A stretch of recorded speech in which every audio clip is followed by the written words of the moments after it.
Dear students, myself Dr. Ashish Garg, Associate Professor in Chemistry, Seth R N Ruia government college, Ramgarh Shekhawati, district Sikar, Rajasthan. बच्चों, BSc part second में first paper inorganic chemistry में हमने topic start किया हुआ है coordination compounds. और coordination compounds में this is the last lecture, this is the 21। Total number of lectures coordination compounds के हैं 1 to 21। हमने पार्ट 19 में एंड पार्ट 20th में कोऑर्डिनेशन कंपाउंड्स में किस तरह से मेटल लिगेंड के कोऑर्डिनेट बॉन्ड्स फॉर्म होते हैं इसके बारे में हमने अध्ययन किया है। यहां पर हम ये देखेंगे कि कोऑर्डिनेशन बॉन्ड को समझाने वाली थ्योरी, वैलेंस बॉन्ड थ्योरी, उसकी डीमेरिट्स क्या क्या हैं।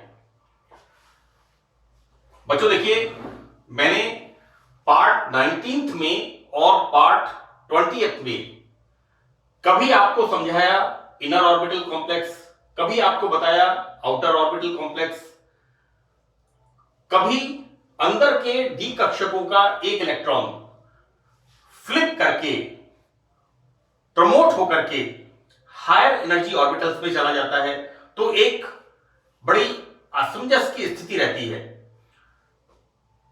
वैसे मैं आपको बताऊं कि जितने भी एग्जाम्पल्स हैं उनको आप थोड़ा सा अपना प्रेजेंस ऑफ माइंड रख के अच्छी तरह से उन्हें आप तैयार कर लें।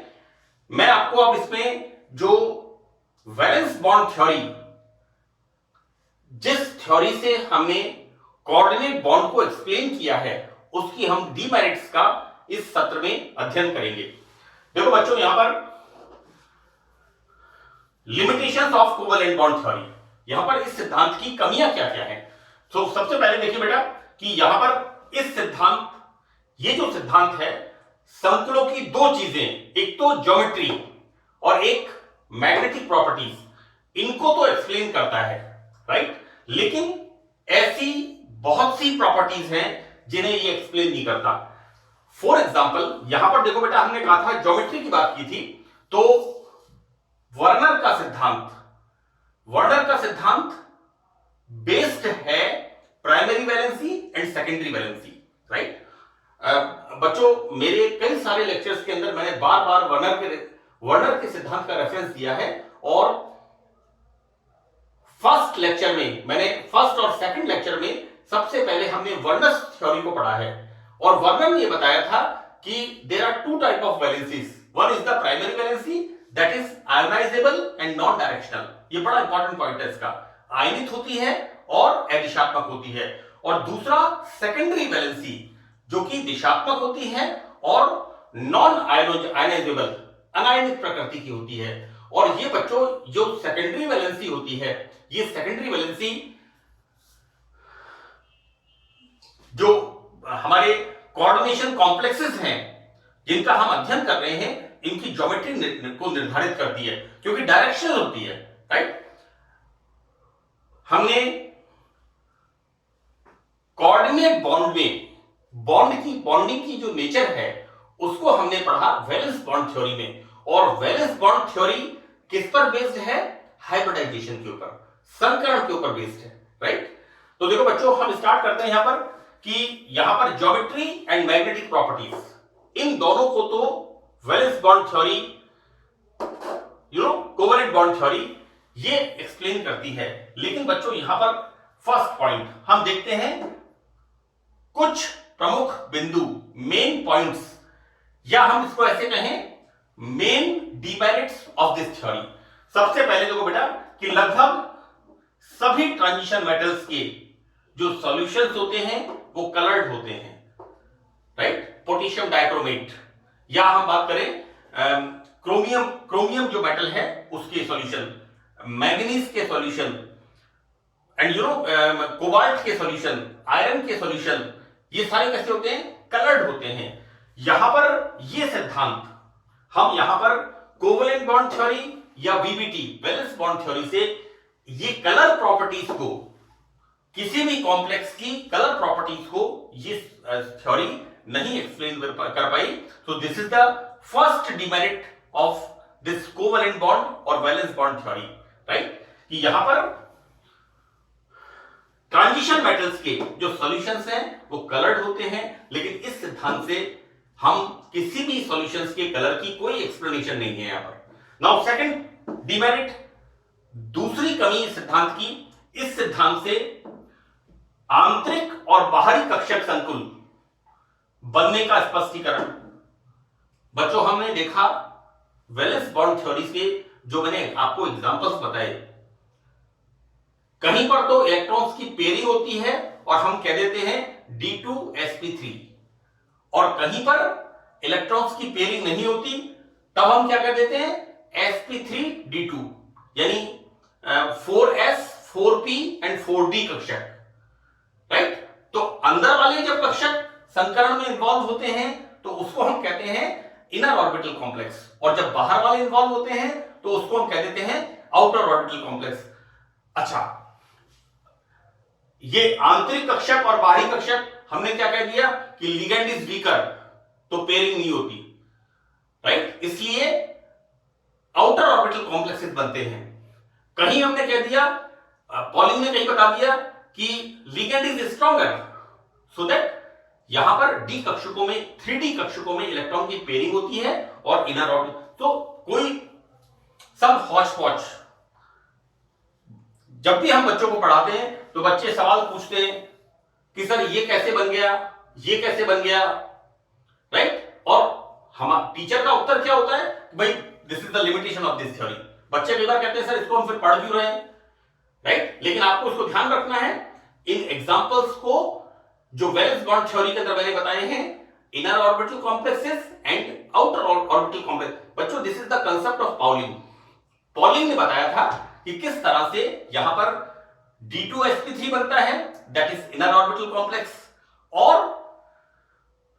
sp3d2 बनता है, that is outer orbital complex, right. तो ये एक पॉलिंग का कॉन्सेप्ट है, लेकिन यहां पर इसका कोई एक्सप्लेनेशन नहीं है, नो एक्सप्लेनेशन। तो this is the second demerit, ये इस सिद्धांत की दूसरी कमी है। नाउ द थर्ड वन, हमें दो मेटल की कॉम्प्लेक्सेस, एक कॉपर सेकंड, एक कोबाल्ट सेकंड, राइट, इन दोनों में हम क्या देखते हैं कि जब संकरण होता है तो इलेक्ट्रॉन हायर एनर्जी लेवल में उन्नत हो जाता है, प्रमोट हो जाता है, राइट।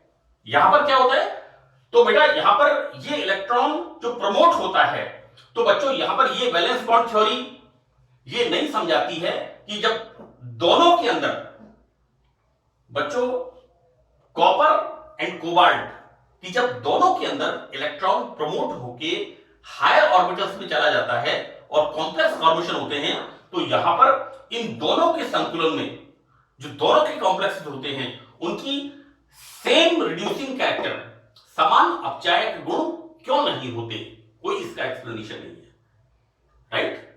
भाई दोनों के अंदर इलेक्ट्रॉन 3D कक्षक से प्रमोट होकर के 4D में जा रहे हैं।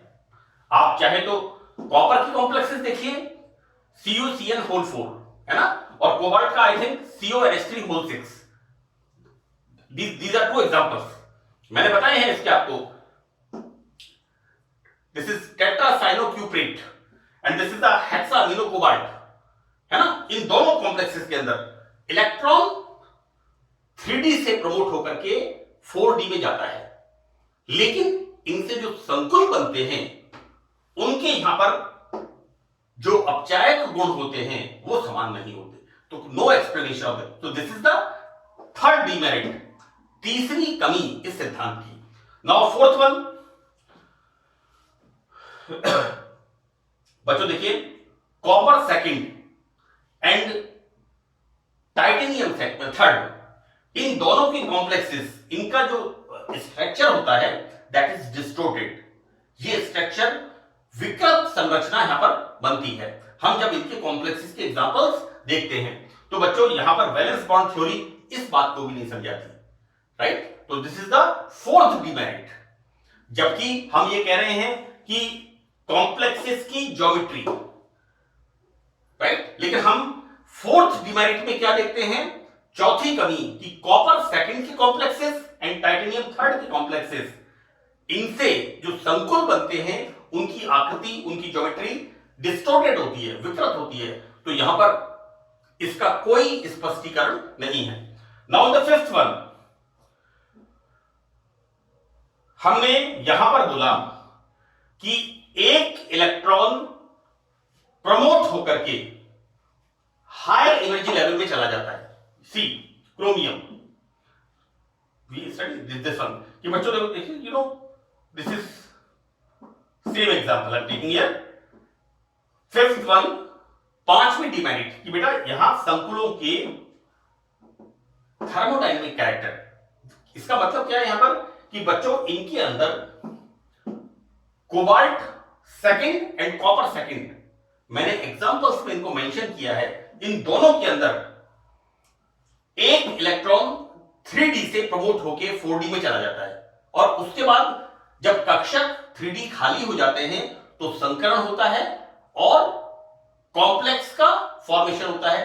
अब सवाल यह उठता है कि इलेक्ट्रॉन 3D से 4D में एनर्जी कहां से आई, कौन सी एनर्जी लेके प्रमोट हुआ, इसका यहां पर यह ऊर्जा, इलेक्ट्रॉन को उत्तेजित करने वाली ऊर्जा, ये कहां से आती है? No explanation of this. हमने कह दिया कि लोअर एनर्जी ऑर्बिटल यानी 3D कक्षक का एक इलेक्ट्रॉन प्रमोट होकर के 4D में चला जाता है। पॉलिंग ने यह बताया कि वैलेंस बॉन्ड थ्योरी में ऐसा होता है और हमने बच्चों क्या कह दिया, उसको इनर ऑर्बिटल कॉम्प्लेक्स कह दिया, राइट। लेकिन बच्चों यहां पर क्या हो रहा है, यहां पर ये 3D से 4D में जो इलेक्ट्रॉन जाता है तो इसको प्रमोट करने के लिए एनर्जी आती कहां से है, इसका कुछ पता नहीं है। नाउ सिक्स्थ वन, बच्चों क्रोमियम थर्ड और यहां पर inner orbital complex that is cobalt का थर्ड, ये बच्चों ऑक्टाहेड्रल कॉम्प्लेक्स की काइनेटिक इनर्टनेस, इसको हम कहते हैं अक्रियता, इसको हम कहेंगे बच्चों ऊष्मागतिक अक्रियता। काइनेटिक का मतलब होगा गति, सॉरी इट्स नॉट ऊष्मागतिक, ऊष्मागतिक होता है thermodynamics, thermodynamic, right. This is the kinetic inertness. ये इनके जो कॉम्प्लेक्सेस बनते हैं, इनकी जो गतिक अक्रियता है, काइनेटिक इनर्टनेस है, इस सिद्धांत से हम कोई एक्सप्लेन नहीं कर पाते कि दीज कॉम्प्लेक्सेस आर इनर्ट। इनके जो कॉम्प्लेक्सेस बनते हैं ये इनर्ट कॉम्प्लेक्सेस होते हैं जो ऑक्टाहेड्रल होते हैं। अब इस इनर्टनेस का इस थ्योरी से कोई एक्सप्लेनेशन नहीं होता। नाउ द सेवेंथ वन, हम जब यहां पर देखते हैं तो ऑलवेज हम यहां पर मेटल एटम को प्रायोरिटी दी हुई है ना, कि सेंट्रल मेटल एटम, जब भी हम बात करते हैं हम कहते हैं सेंट्रल मेटल एटम, राइट। और लिगेंड को हम क्या कहते हैं कि कितने लिगेंड चारों तरफ से इस मेटल को घेरते हैं और कोऑर्डिनेट बॉन्ड बनाते हैं, राइट। तो बच्चों यहां पर इस सिद्धांत में धातु आयन की प्रकृति को इंपॉर्टेंस दी गई है, लेकिन यहां पर लिगेंड के बारे में कोई ज्यादा एक्सप्लेनेशन नहीं है, राइट। तो ये बच्चों 7 डिमेरिट्स हैं जो मेन डिमेरिट्स हैं। वैसे और भी डिमेरिट्स हैं, करीब 14-15 डिमेरिट्स हैं। आप अगर मदन तुली मलिक की किताब उठा के देखेंगे, कोऑर्डिनेशन केमिस्ट्री की, एस चांद कंपनी की बुक है, लेकिन आपके सिलेबस के हिसाब से कि संयोजकता बंध सिद्धांत की कमियां अगर आपसे पूछते हैं तो these are the main demerits of, ये मुख्य कमियां हैं संयोजकता बंध सिद्धांत की, राइट। और संयोजकता बंध सिद्धांत से हम संकुलों में मेटल लिगेंड बॉन्डिंग को एक्सप्लेन करते हैं, राइट। ये बच्चों लास्ट टॉपिक इसका है कि कोऑर्डिनेशन कंपाउंड्स के फॉर्मूले को लिखना, राइट। अभी तक हमने क्या पढ़ा है? अभी तक हमने पढ़ा है कि एक कॉम्प्लेक्स है और उसका हमने नाम लिख दिया, लेकिन परीक्षा में वाइस वर्सा, परीक्षा में कई बार क्या होता है, परीक्षा में नाम लिखे हुए होते हैं पोटेशियम हेक्सासाइनोफेरेट सेकेंड। अब आपको इसका फॉर्मूला लिखना है, राइट। वैसे ये जो 4 पॉइंट्स हैं, इन 4 पॉइंट्स को मैंने लगभग प्रत्येक लेक्चर के अंदर मैंने हर पॉइंट को एम्फेसिस किया है, हर पॉइंट पर जोर दिया है, क्योंकि कोऑर्डिनेशन कंपाउंड्स का नोमेनक्लेचर करीब मैंने 5 या 6 लेक्चर्स में पूरा किया है और हर फार्मूले का हमने नेम लिखा है। तो बच्चों यहां पर हम ये देखते हैं कि जो कॉम्प्लेक्सेस हैं, इन कॉम्प्लेक्सेस का हम फार्मूला उसके नाम से किस तरह लिखेंगे। तो बच्चों देखो, पहला point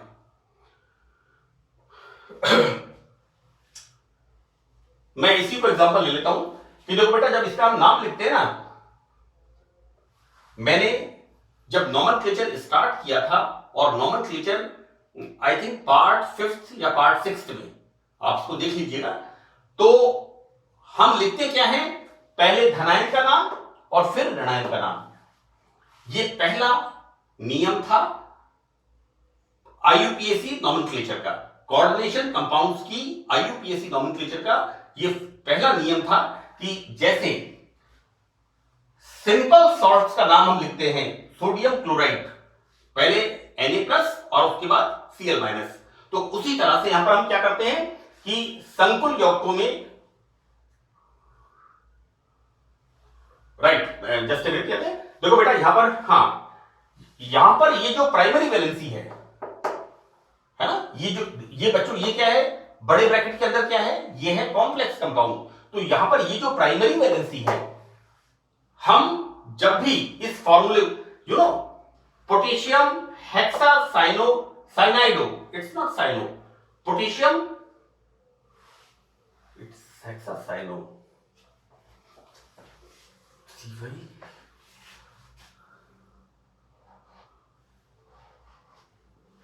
this is the potassium hexacyano, ये जुड़ा हुआ है आपस में, ये कंटिन्यूशन में है, पोटेशियम हेक्सासाइनोफेरेट।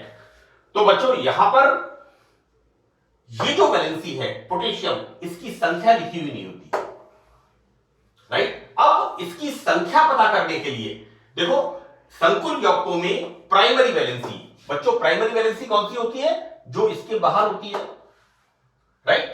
अब ये प्राइमरी वैलेंसी धनायन हो सकती है और ये प्राइमरी वैलेंसी ऋणायन भी हो सकती है, तो इसकी संख्या लिखी हुई नहीं होती। हम कभी भी इसको ऐसे नहीं लिखते टेट्रा पोटेशियम, हम हमेशा लिखते हैं पोटेशियम, राइट। तो सबसे पहले इस कॉम्प्लेक्स के ऊपर चार्ज कितना है, इसका हम कैलकुलेशन करते हैं, राइट। अब इसका हम कैलकुलेशन कैसे करेंगे बच्चों, देखो यहां पर केंद्रीय central metal, this is iron, तो इसकी ऑक्सीडेशन स्टेट, देखो बेटा, केंद्रीय धातु की ऑक्सीडेशन स्टेट और लिगेंड के ऊपर कितना चार्ज है, इसकी गणना करते हैं। देखो बेटा, यहां पर हम बात करें, ये कितना है, -6। मैंने आपको शुरू से इस बात को बताया है, अभी मैं आपको इसको सिस्टमैटिक तरीके से बता रहा हूं। एक Cm के ऊपर कितना चार्ज होता है, -1, राइट। और एक पोटेशियम पर चार्ज कितना होता है, +1, तो यहां पर कितना हो जाएगा, दिस इज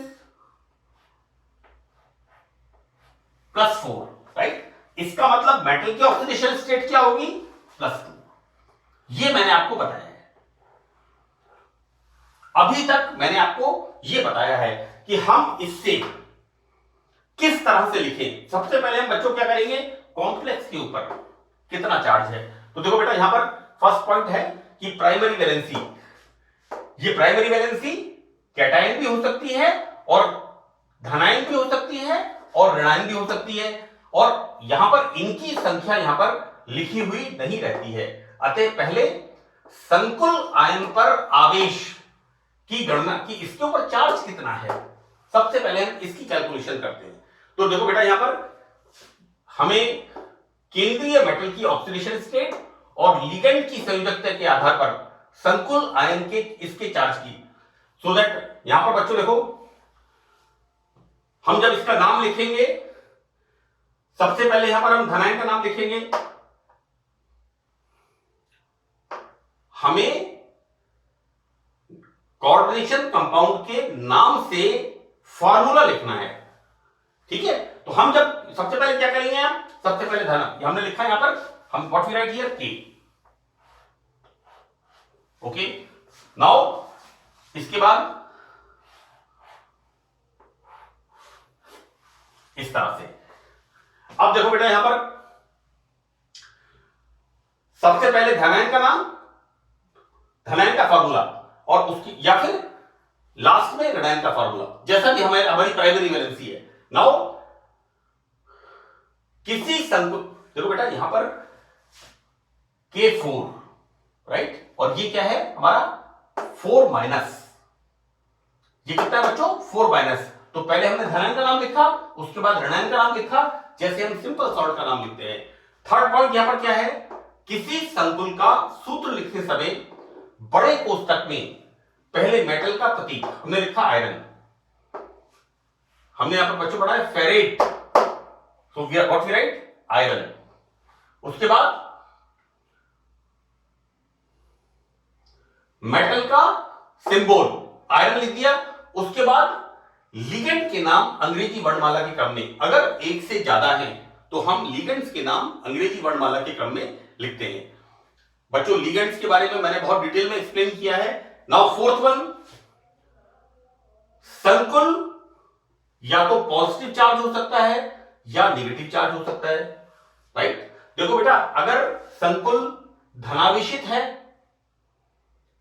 हमारा ये कॉम्प्लेक्स अगर धनावेशित है तो यहां पर आएगा नाम इसका आयरन, और अगर संकुल हमारा ऋणावेशित है तो हम यहां पर क्या करेंगे, हम यहां पर जैसा हमने नोमेनक्लेचर पढ़ा है, हम लगा देंगे इसके ऊपर ATE फेरेट। तो इससे हमें क्या क्लियर हो रहा है, फेरेट, कि ये संकुल कैसा है हमारा ऋणावेशित।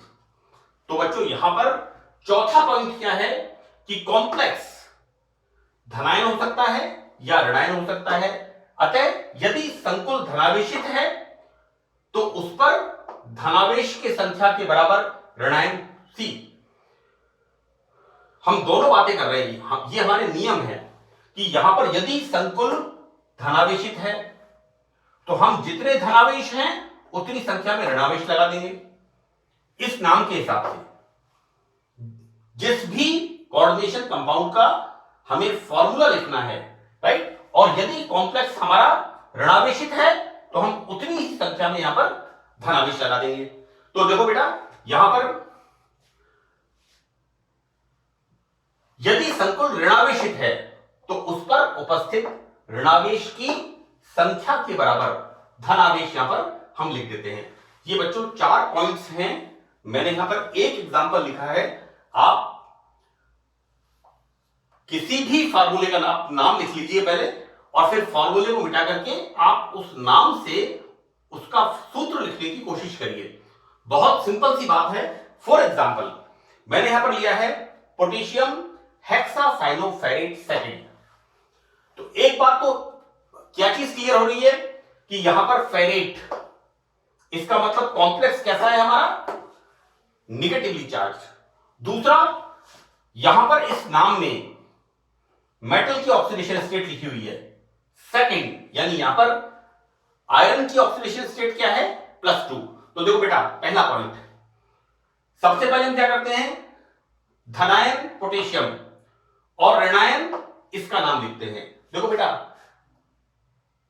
ये सब चीजें हमने इस फार्मूले से लिए। हमने धनायन लिखा K+ पोटेशियम, अब धनायन की संख्या कितनी है ये हमें नहीं पता। उसके बाद हमने लिखा ऋणायन का नाम, क्या लिखा हुआ है हेक्सासाइनो, और क्या लिखा है आयरन सेकंड, राइट। और बच्चों X-, हमें नहीं पता इसके ऊपर कितना चार्ज है, दिस इज X-, राइट। ये हमें पता है कि यहां पर आयरन की ऑक्सीडेशन स्टेट सेकंड है, राइट। ये इस फॉर्मूले से हमें पता लगता है। अब हम इसको सॉल्व करते हैं कि ऋणायन में ये जो बच्चों ऋणायन है हमारा संकुल आयन है, इस ऋणायन का मतलब है इस संकुल आयन से है। तो बच्चों यहां पर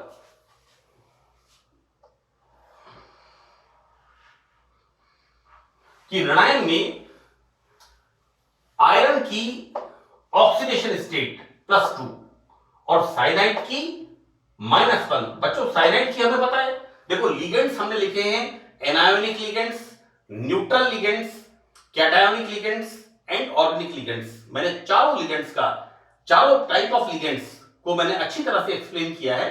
तो हमें पता है कि साइनाइड पे कितना चार्ज होता है, -1, और यहां पर मेटल की ऑक्सीडेशन स्टेट कितनी है, सेकंड +2। तो यहां पर बच्चों संकुल पर ऋणावेश x, ये जो x है कि इसके ऊपर चार्ज कितना होगा, तो how we calculate this x।